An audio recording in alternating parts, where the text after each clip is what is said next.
sur les jeunes. Siamo sulla parte sui giovani, la vediamo domani. On va passer directement au modèle français d'intégration. E passiamo direttamente al modello francese di integrazione. Comme ça va suivre avec la politique migratoire. Così fa seguito alla politica migratoria. Voilà.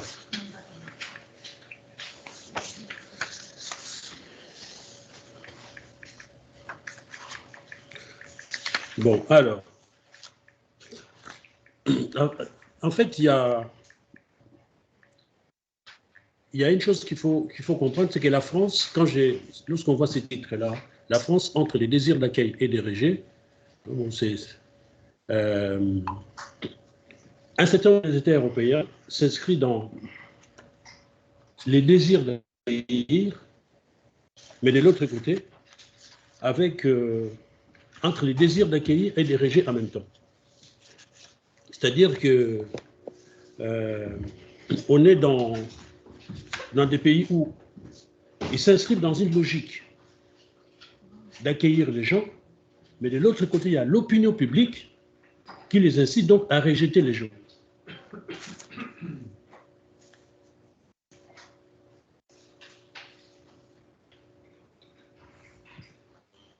Allora, vorrei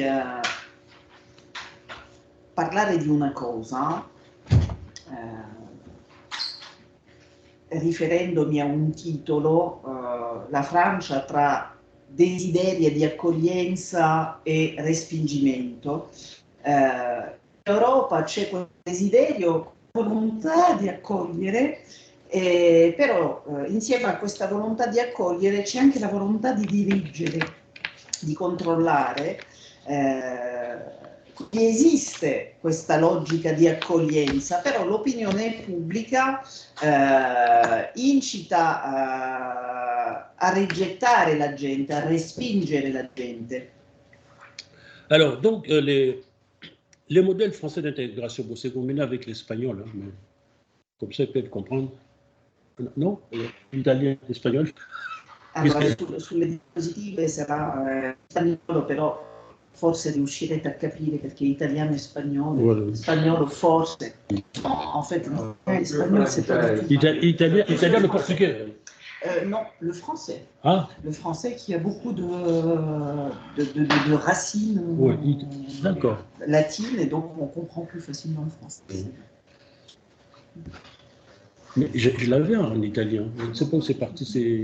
C'est Valentina qui me l'avait traduit, mais ok. L'avevo in francese e anche in italiano, però non so più dove l'ho messo.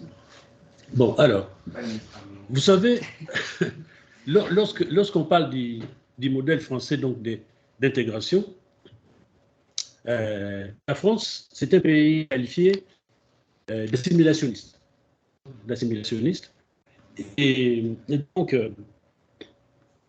l'assimilation nationale en France, en fait, la France s'est construite dans la négation de la diversité culturelle. Et elle est construite autour d'un centre qu'on appelle l'Île-de-France. Et pour construire la nation française, Louis XIV va donc mettre en place différentes stratégies en utilisant deux types de monopoles. Les monopoles de l'impôt et les monopoles de la violence légitime. C'est-à-dire que, en fait, l'État va obliger les habitants à payer des impôts grâce à l'armée. Et grâce à cet argent, il va essayer d'amener à la cour la noblesse provinciale pour qu'elle ne puisse pas se révolter stratégiquement. C'est-à-dire qu'il va rassembler toute la noblesse pour les amener donc à la cour. Et cette cour, c'est quoi? Donc c'est Versailles. Vous voyez? Ça, c'est la première chose. C'est-à-dire que pour qu'un État, en tant que tel, puisse réellement se créer, il faut un pouvoir. Il faut un pouvoir, et Versailles va être un véritable creuset de l'aristocratie où les nobles, les aristocrates vont se côtoyer. Et ça, c'est la première. La première chose, c'est vraiment l'assimilation de la noblesse à la cour. Ça, c'est la première étape. Donc, comme il va attirer les différents nobles dans la cour, en fait, il coupe les têtes des ponts au niveau des régions. Comme ça, les gens ne pourront pas se révolter. Parce que celles qui pouvaient mener les révoltes à un moment donné, c'était les nobles. Voilà un peu donc la première chose, c'est comment est-ce qu'il va se construire tout doucement les modèles d'intégration, ou plutôt d'assimilation à la française.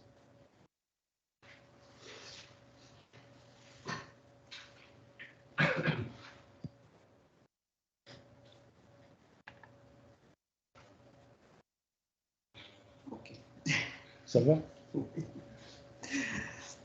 Allora, la Francia viene definita come un paese assimilazionista, non so se si dice così, okay. La Francia si è costruita nella negazione della diversità culturale e si è costruita intorno a un centro che si chiama Île-de-France. Se risaliamo a Luigi XIV, ha usato varie strategie attraverso il monopolio delle tasse, delle imposte e il monopolio della violenza legittima. Lo Stato all'epoca obbliga le persone a pagare le tasse e porta tutti i nobili alla corte del re, alla corte di Versailles. Fa questo onde evitare delle rivolte. Infatti all'epoca solo i nobili potevano rivoltarsi contro il re. Quindi per creare uno Stato c'è bisogno di un potere. Quindi Versailles era diventato un contenitore di aristocratici e di nobili per tenere tranquilli tutti, praticamente. Luigi XIV ha portato tutti questi nobili alla corte e da lì parte questo modello di assimilazione alla francese. Chi ha fatto un corso di sociologia politica su il processo di formazione degli stati moderni. Nasce da qui come è il primo esempio di Stato che accentra tutti i poteri, però in cambio ovviamente pacifica. Questo qui, se vuoi avere ancora non ce l'hai con i corsi di sociologia politica, esistono solo i modelli d'età, questo processo. Oggi all'interno del manuale non mi ricordo, credo senatori. Potete andare il processo di formazione dello Stato moderno. Merci, Valter. Et donc, voilà. Ensuite, après l'intégration de la noblesse à la cour, donc là, nous avons vu les rôles assimilateurs donc, de l'État. Pour qu'un État puisse réellement se constituer, il faut les dogmes. Il faut les dogmes. Les dogmes, quand on parle de dogmes, on va parler de la religion. Un pays où il y a une multitude de religions, ce n'est pas possible. Il en faut une. Donc, on va raser toutes les autres croyances. En France, notamment les protestants.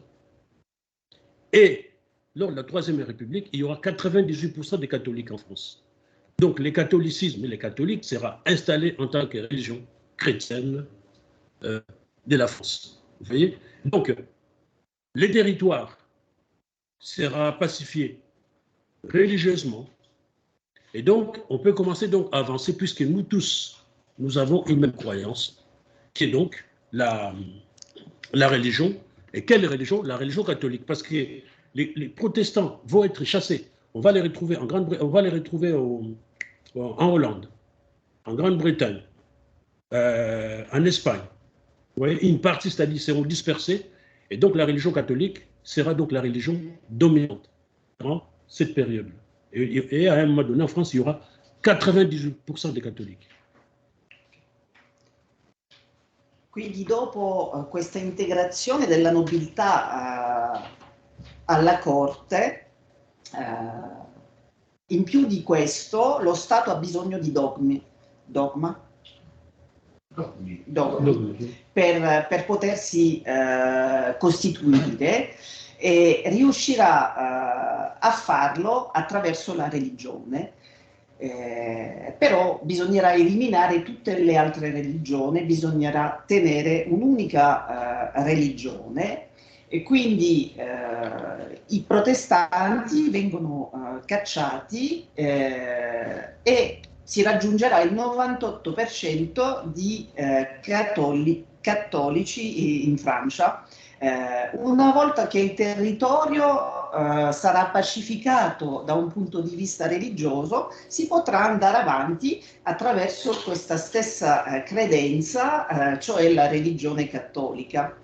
Quindi i protestanti saranno cacciati dalla Francia e andranno in Olanda o in Gran Bretagna. Après la religion, c'est la langue. C'est la langue.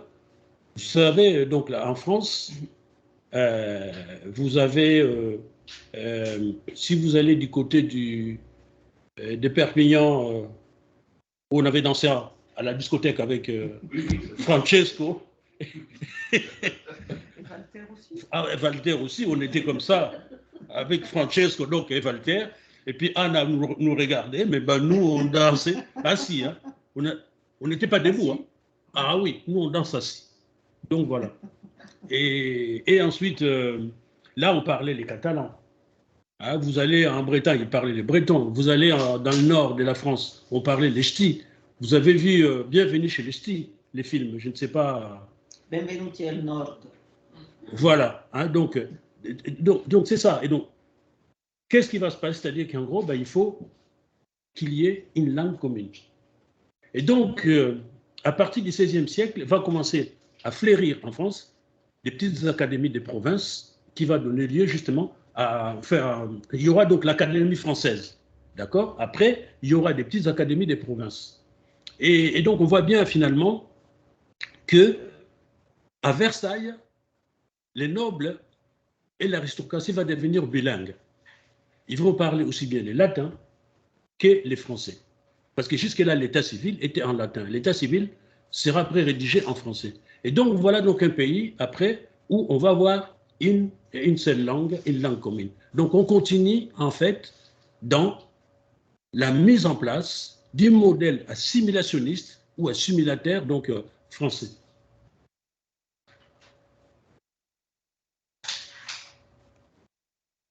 Quindi dopo la religione viene il problema della lingua. In Francia, mi ricordo per esempio quando siamo stati a Perpignano e siamo andati in discoteca a ballare con Walter, a Perpignano, lì si parla catalano.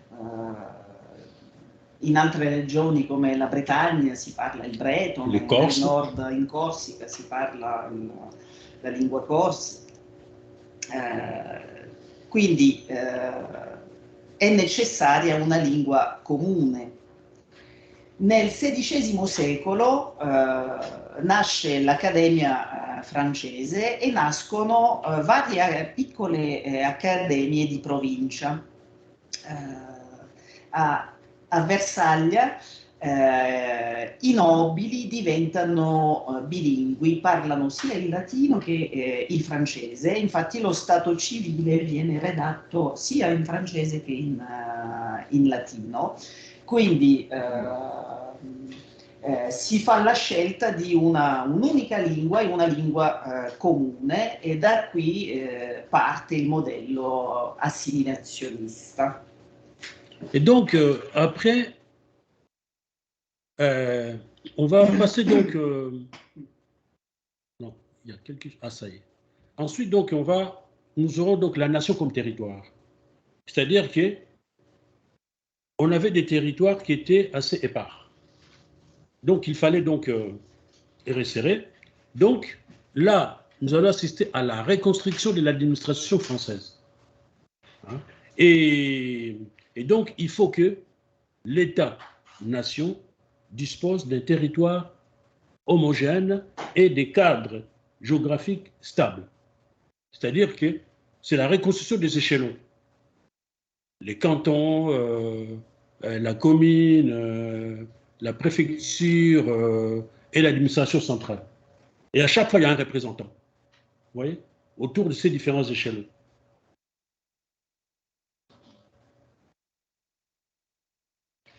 Quindi dopo viene la nazione in quanto territorio. All'epoca i territori sono dispersi e bisogna cercare di restringerli, di ravvicinarli, quindi si assiste alla ricostruzione dell'amministrazione francese. Lo Stato-nazione deve disporre di un quadro geografico stabile. Quindi osserviamo la ricostruzione dei cantoni, dei comuni, delle prefetture e di un'amministrazione centrale. Et ensuite, donc, le développement des moyens de communication. Donc, après avoir reconstitué l'administration française, on va maintenant passer au développement des moyens de communication parce qu'il y a des personnes qui n'avaient pas les nouvelles du roi, qui n'entendaient même pas parler du roi. Vous voyez? Et donc, il y a des personnes qui vivaient en autarcie. Donc, en développant les moyens de communication, tout le monde pouvait pratiquement avoir les nouvelles du roi et savait qu'il y a les centres qui est là, Versailles, et qu'à Versailles, il y a les représentants de l'État. Donc, voilà un peu, donc en même temps aussi, ça permet aussi aux marchandises de circuler, puisque il y a des endroits où les gens ne pouvaient pas accéder. Quindi dopo viene lo sviluppo dei mezzi di comunicazione, perché esistevano delle persone che non ricevevano notizie del re, della corte, che vivevano totalmente isolate e quindi tramite i mezzi di comunicazione si è riuscito ad avere notizie sul re e a far circolare anche delle merci. Ensuite, l'école républicaine. Donc, et l'école républicaine, en fait, c'est l'instrument d'intégration. Vous voyez, c'est une école qui va d'abord concerner l'aristocratie, la noblesse, et c'est seulement après que cette école va descendre au niveau du peuple. Mais en tout cas, l'école, c'est le centre qui va permettre donc aux individus de pouvoir s'intégrer dans la nation. Vous voyez? Mais il s'avère que cette école-là, qui doit être égalitaire, aujourd'hui nous sommes dans une école qui est plutôt inégalitaire, c'est-à-dire que l'école n'assure plus aujourd'hui une promotion sociale future. On y va, mais on ne sait pas comment est-ce qu'on sera demain. C'est tous les problèmes aujourd'hui par rapport à l'école. Et l'école est devenue aussi le lieu de la différence. E quindi arriviamo alla scuola della Repubblica. La scuola dovrebbe essere uno strumento di integrazione. Quindi la scuola si è rivolta prima agli aristocratici, alla nobiltà e soltanto dopo è arrivata al popolo. Quello che doveva essere uno strumento di integrazione che doveva aiutare gli individui ad integrarsi nella nazione è diventato oggi una scuola della disuguaglianza, perché non fa più la promozione, una promozione della società futura, anzi la scuola è diventata il luogo della differenza. Et donc la monnaie. Après, donc, on arrive à la monnaie comme instrument de l'intégration nationale. Et non pas comme instrument national, mais plutôt comme instrument de l'intégration nationale, la monnaie. Et donc, vous savez, lorsqu'on regarde en fait la monnaie à l'époque, jusqu'au 19e siècle, il y a des gens qui payaient avec des monnaies qu'ils ramassaient dans leur jardin. Vous voyez ?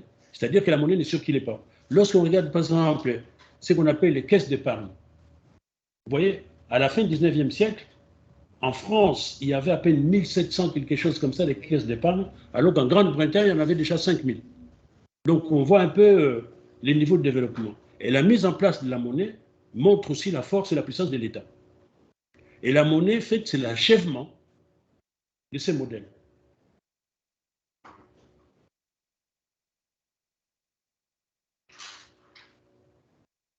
Allora, dopo arriviamo alla moneta. La moneta vista come strumento di integrazione sociale, nazionale. Quando si pensa alla moneta, all'epoca e fino al XIX secolo, quasi quasi la gente pagava con delle monete che trovava nel giardino, nell'orto, non c'era una circolazione della moneta. Le casse di risparmio, cioè il numero di casse di risparmio all'epoca era di 1700 in Francia, mentre in Inghilterra già avevano raggiunto 5000. La moneta rappresenta la forza e la potenza di uno Stato e indice di compimento di questo modello. Alors, voilà. Là, nous sommes à l'achèvement du modèle français d'intégration, mais un modèle figé. C'est-à-dire que où tu rentres dedans, où tu pars. Tu ne choisis pas. Vous savez, c'est-à-dire que quand on regarde ces modèles-là, il y a Gérard Noiriel, qui est l'un des grands historiens français, hein, Gérard Noiriel, qui explique que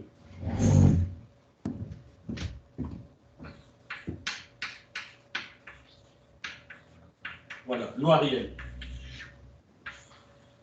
Gérard Noiriel explique que, comme je disais tout à l'heure, que les populations qui se sont fixées en France se sont fondues, hein, comme la fondue, hein, donc se sont fondues dans un ensemble commun qu'on appelle les peuples français. Quand tu manges la fondue, tout est dedans.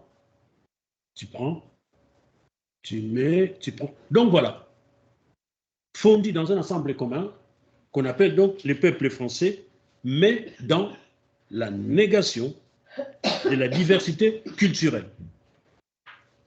Pour les conservateurs, ils disent, voilà, nos ancêtres se sont battus pendant des décennies pour construire ces modèles, et vous avez des personnes qui viennent d'ailleurs, qui veulent bousculer ces modèles, ou vous rentrez dans les modèles, ou vous partez. D'où l'expression, la France, on l'aime, on y reste, on ne l'aime pas, on part.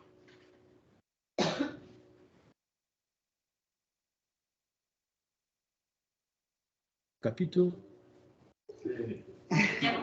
Da noi si dice o questa minestra o questa finestra. Sa menetre o sa penetre. Fondue, oui. La fondue, c'est à peu près la même. Quindi quando si arriva a questo modello francese di integrazione che vuole che o uno entra, decide di entrarci o se ne va. Qui citerò Gérard Noiriel che spiega che le popolazioni installate in Francia si sono letteralmente fuse in riferimento a un piatto, alla fonduta di formaggio, okay? Che ognuno prende, cioè tutti i formaggi fusi, quindi si sono aggregate in un insieme comune al popolo francese, però si sono aggregati ma negando la diversità culturale, e lì i conservatori dicono che gli antenati hanno lottato per questo modello e che delle persone che vengono da fuori arrivano e sconvolgono totalmente questo modello. E quindi nasce qui l'espressione la Francia o la si ama o la si lascia. Voilà. Et donc, finalement, pour les conservateurs, la tradition républicaine, la citoyenneté française repose sur une conception originale et universelle de la nation, de la République. C'est un modèle qui se veut universaliste au nom des citoyens devant la République. Un modèle qui ignore les particularismes,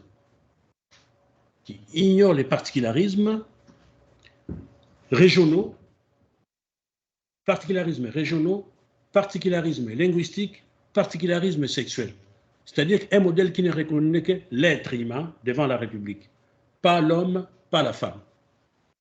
Donc, l'ethnie Bambara, l'ethnie de l'île Maurice ne peut pas venir revendiquer à la France en disant « Nous, dans notre ethnie, on voudrait que vous fassiez savoir, vous dire non.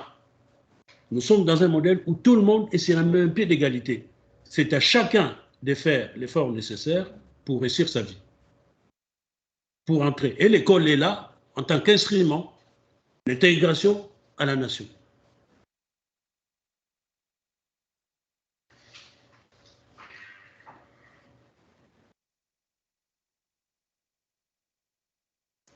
Quindi per questi conservatori la tradizione repubblicana, la cittadinanza si basa su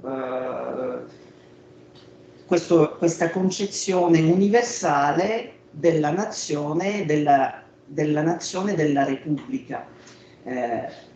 Si tratta di un modello universalista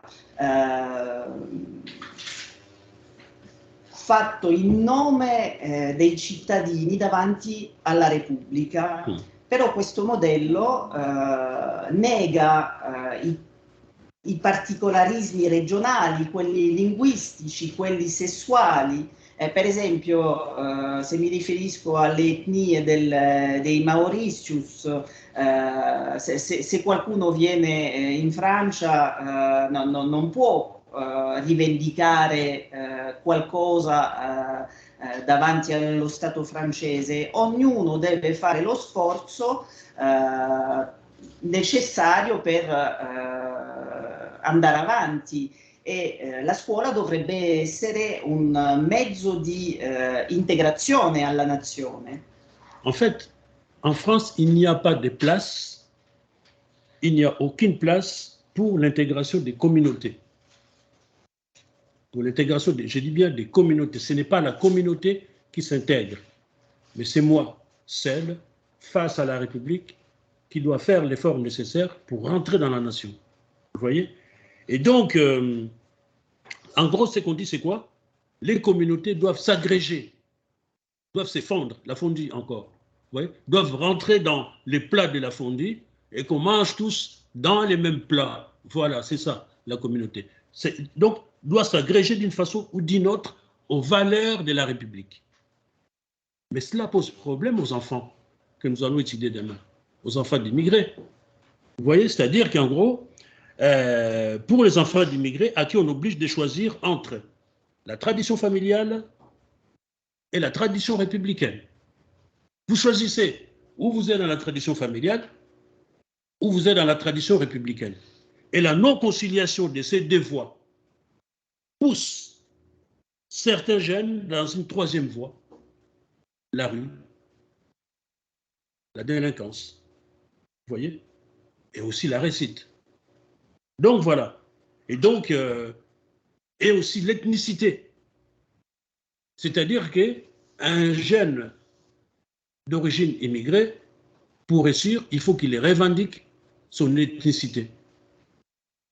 Si je ne réussis pas, c'est parce que je suis noir. Si je ne réussis pas, c'est parce que je suis algérien, je suis arabe, mais la République ne reconnaît pas d'Arabes, ne reconnaît pas de Congolais, ne reconnaît que les jeunes devant la République qui doivent faire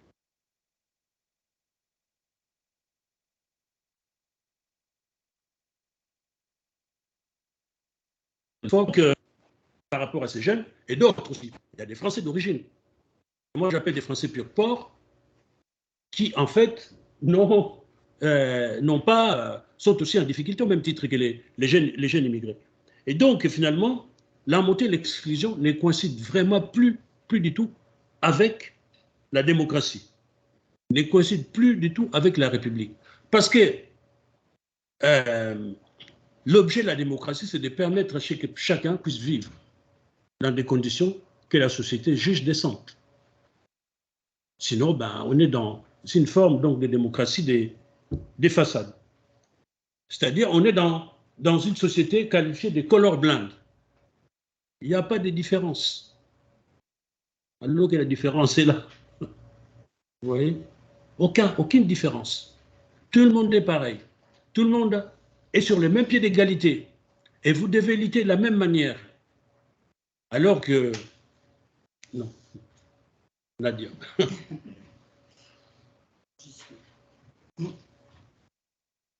Quindi in Francia non c'è posto per l'integrazione delle comunità. In Francia è l'individuo che si deve integrare, non la comunità. Le comunità devono aggregarsi, e qui do di nuovo l'immagine del piatto della fonduta. Le comunità devono entrare dentro qualcosa, devono aggregarsi ai valori della Repubblica. Però questo crea un problema per i bambini, i figli di immigrati, perché vengono costretti a scegliere tra la tradizione familiare e la tradizione repubblicana. E quindi questo fa che alcuni giovani vengono spinti verso una terza via. Questa via può essere o finire per strada, o la delinquenza, o anche l'etnicità. Attraverso l'etnicità trovano il modo di rivendicare questa loro etnicità per riuscire a concludere qualcosa, e sono convinti che non possono riuscire perché non possono farcela, perché sono arabi, perché sono neri. Quando si osserva come aumenta l'esclusione di questi giovani, e qui mi riferisco anche a quelli che chiamo francesi puro sangue, cioè puro maiale letteralmente, okay? Proprio di origine francese. È un fenomeno che colpisce queste due categorie. Non esiste più una coincidenza tra democrazia e repubblica. La Repubblica dovrebbe permettere a tutti di vivere in una società decente, invece noi siamo in una società di colorblind, dove non c'è nessuna differenza tra le persone. Blind. Okay. Ognuno nella società deve combattere allo stesso modo per farsi un posto. Voilà, alors, donc, c'est-à-dire que nous avons, comme je disais tout à l'heure, c'est un modèle qui ignore donc les particularismes linguistiques et sexuels, et en fait, chaque être vaut pour lui-même indépendamment de la communauté dans laquelle il appartient. Et donc, l'État est naître. L'État est naître, et cet État pose les postulats de la liberté des choix individuels, auxquels seul est reconnu des droits. Je dis bien le choix, c'est-à-dire on reconnaît des droits à l'individu, pas à sa communauté.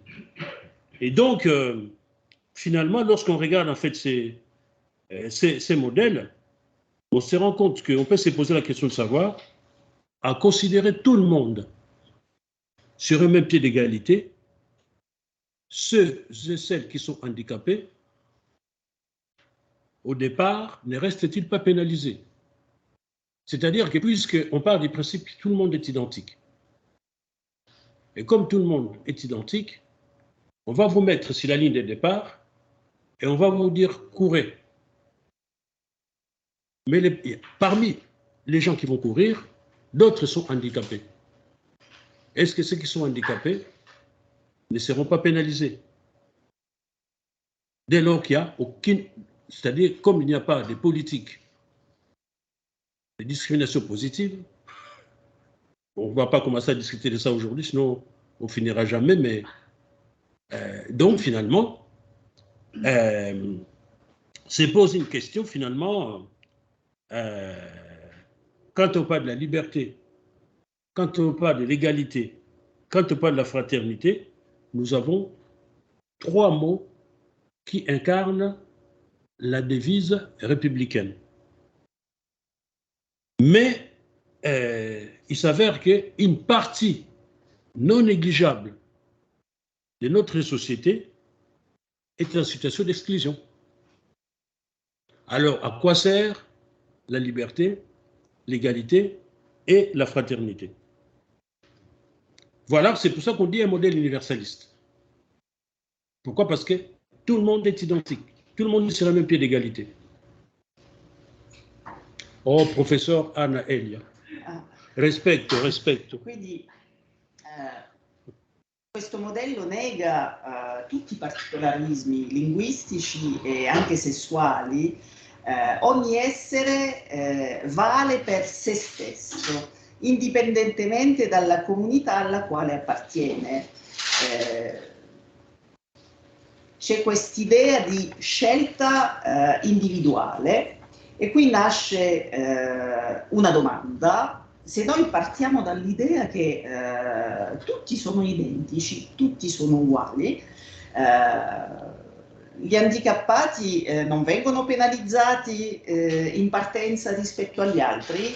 Per esempio, mettiamo tutti su una fila e gli diciamo andate, correte, non c'è una differenza tra gli handicappati e gli altri? Siccome non esiste una politica di discriminazione positiva, ci possiamo fare questa domanda.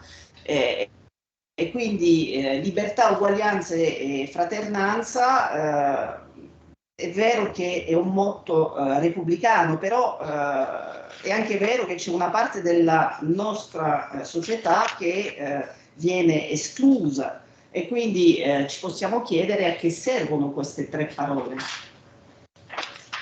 Et donc, nous avons donc un modèle d'intégration universaliste, ok?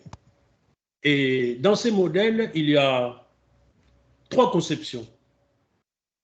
Vous voyez? Donc, il y a trois conceptions de l'égalité qui peuvent se décliner selon trois principes. Pardon, les conceptions de l'égalité peuvent se décliner selon trois principes. Vous avez les principes d'égalité des droits, les principes d'égalité des chances et l'égalité socio-économique des faits.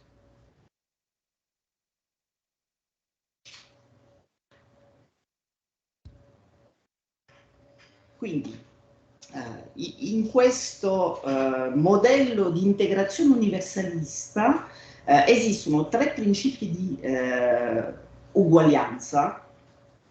C'è il principio di uguaglianza dei diritti, delle opportunità e uguaglianza socio-economica di fatto. Et donc, les principes d'égalité des droits, hein, donc celui-là, ces principes-là d'égalité des droits qui apparaît formel, qui est formel et qui parfois n'est pas réel, permet à certaines populations de douter, hein, du fondement donc, de ces principes d'égalité des droits.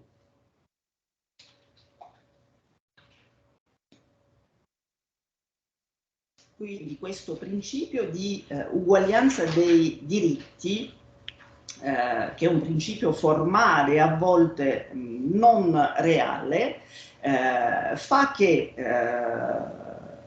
alcune popolazioni possano dubitare che questi principi... alors, je me suis perdue. Oui, donc je disais que c'est la première fois toute la journée. Oui, c'est la première fois toute la journée. Voilà. C'est-à-dire que... Moi aussi, je calme. Oui, je pense que c'est normal. Donc, ouais. Et donc, allora, oui. no, è perché ho preso appunti male e non riesco a rileggere la mia grafia. Oui, donc je disais que donc, ce principe de l'égalité des droits, qui apparaît purement formel, d'accord, conduit certaines popolations... Che possano esistere realmente questi principi di uguaglianza dei diritti. Donc conduit en fait certaines populations victimes des inégalités de douter du fondement même de ces principes et de douter aussi de la démocratie. Quindi queste popolazioni vittime di discriminazione arrivano a dubitare anche della democrazia. Alors, la conséquence de cela, c'est la montée des ethnicités. La montée des ethnicités.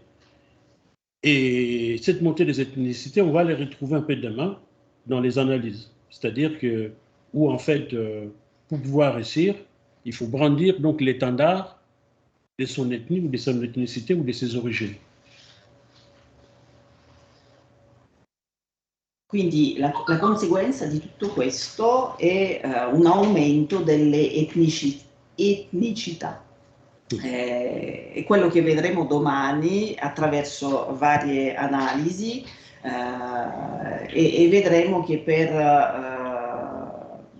per alcune persone riuscire, farcela, significa portare avanti la bandiera della sua origine, della sua etnia.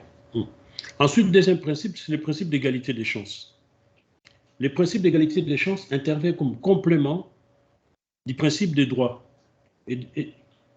Alors, quand on parle d'égalité des chances, cela renvoie à l'école de la République, à l'enseignement. Vous voyez? À l'enseignement obligatoire et gratuit. Pourquoi? Parce que l'école est un véritable terrain de justice sociale. Mais est-ce que l'égalité des chances existe-t-elle réellement? Vous voyez? Est-ce que ça existe réellement, l'égalité des chances? Qu'en est-il de l'école? Qu'en est-il de l'accès à l'emploi? Vous voyez? Et donc, finalement, comment parler d'égalité des chances à l'école si on ne s'attaque pas à la racine du mal, c'est-à-dire l'origine sociale des élèves? C'est là qu'il faut comprendre les problèmes et les difficultés.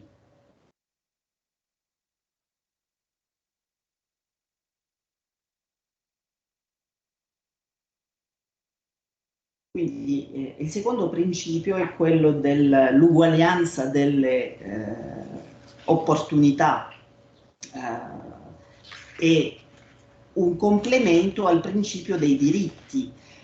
Questa uguaglianza delle chance di solito si fa nella scuola della Repubblica. La scuola dovrebbe essere un terreno fertile per la giustizia sociale, però ci possiamo chiedere, ma questa uguaglianza esiste realmente? E come fare, come possiamo parlare di questa uguaglianza nella scuola se alla base non parliamo dell'origine sociale degli alunni? Alors, ensuite, nous avons les derniers principes. C'est l'égalité socio-économique des faits. Alors, par rapport à l'égalité socio-économique des faits, ce principe-là intervient en fait, se manifeste à travers les politiques sociales qui sont mises en place dans les quartiers avec une volonté d'égalisation des conditions matérielles d'existence. C'est-à-dire que, et pourtant depuis plusieurs années, on traverse une grave crise économique qui ne permet pas justement à ce que ce troisième principe puisse faire effet.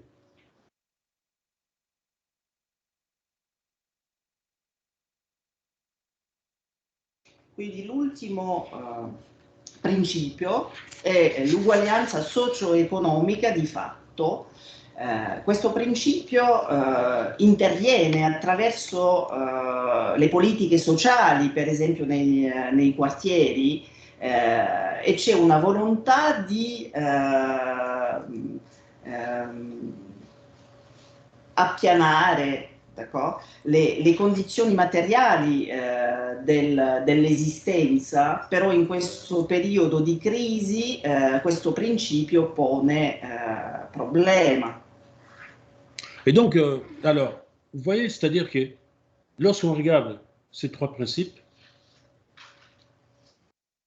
qui renvoient aux conceptions françaises de l'égalité, ces trois principes sont défaillants. Sont défaillants, c'est-à-dire que nous avons un modèle qui est en crise. Un modèle qui est en crise, qui a des difficultés à intégrer donc ses propres membres. Et peut-on fonder la République de demain avec les éléments qui ont été au fondement de la République d'hier? C'est clair, Nadia? Oui. Est-ce qu'on peut poursuivre dans la réflexion de la République de demain qu'on construit avec les mêmes éléments qui ont été au fondement de sa construction? Ou bien la République doit prendre en compte ces nouveaux éléments qui se sont ajoutés dans la construction de cette République. Or, c'est difficile parce que de l'autre côté, vous avez des opposants qui vous disent que le racisme, ça ne doit plus exister. La discrimination, ça ne doit plus exister. Ils s'arrêtent, ils te disent comme les Arabes.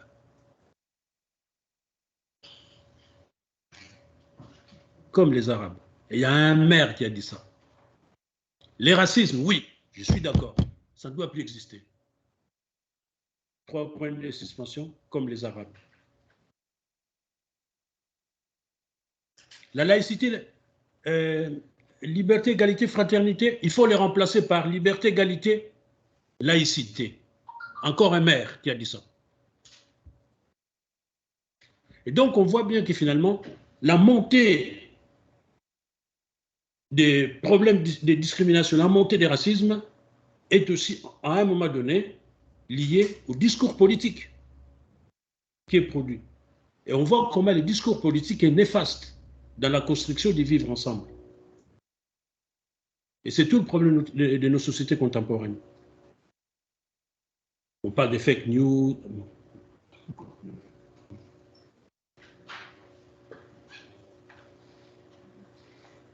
Quindi questi tre principi rimandano alla concezione dell'uguaglianza, però è un modello in crisi, ci sono difficoltà nell'integrare i vari membri di una stessa società. Possiamo creare la Repubblica di domani con degli elementi che sono alla base della Repubblica di ieri? Questa è la domanda che ci possiamo fare. O la Repubblica deve tener conto di nuovi elementi per andare avanti? Esistono degli oppositori che dicono che il razzismo non deve più esistere e dopo aggiungono allo stesso modo come gli arabi, quindi il razzismo non deve esistere neanche gli arabi. E questa frase l'ha detto un sindaco, quindi il razzismo non deve più esistere neanche gli arabi. E quindi libertà, uguaglianza e fraternanza dovrebbe essere sostituito da libertà, uguaglianza e laicità.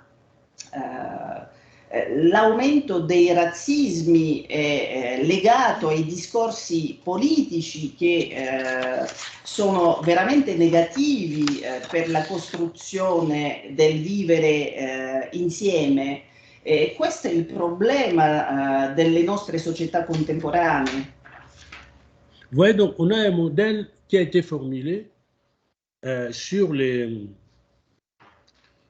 un modèle formulé dans la Déclaration des droits de l'homme, vous voyez, et du citoyen de 1789.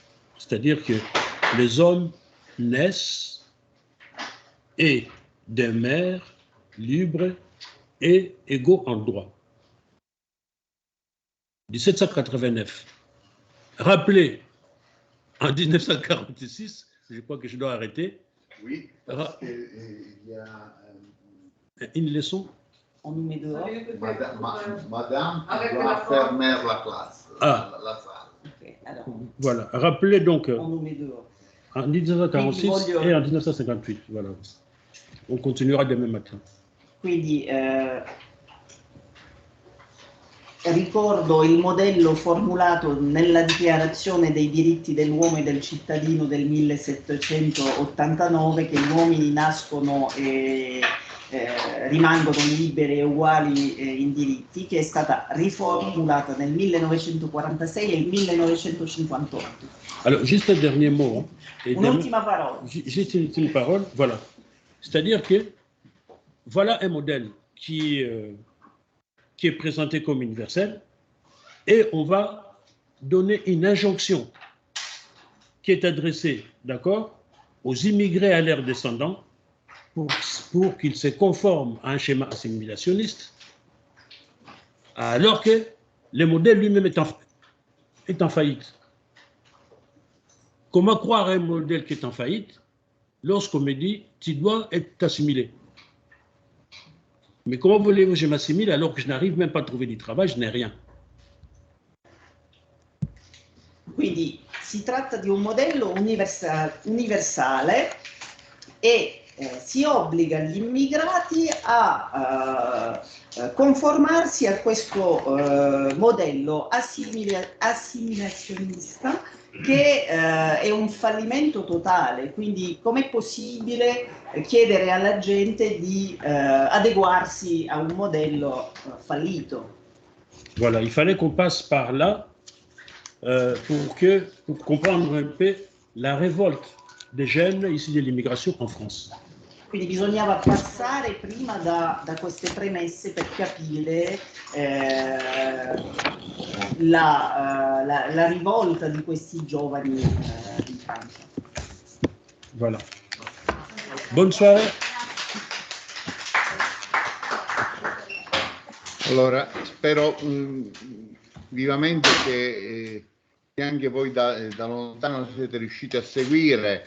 Vi do la buonasera e ci vediamo domani mattina alle 9:30 per continuare questo interessantissimo percorso, per capire un po' come, diciamo, la punta di diamante del processo di integrazione poi si trova ad avere anch'essa dei problemi.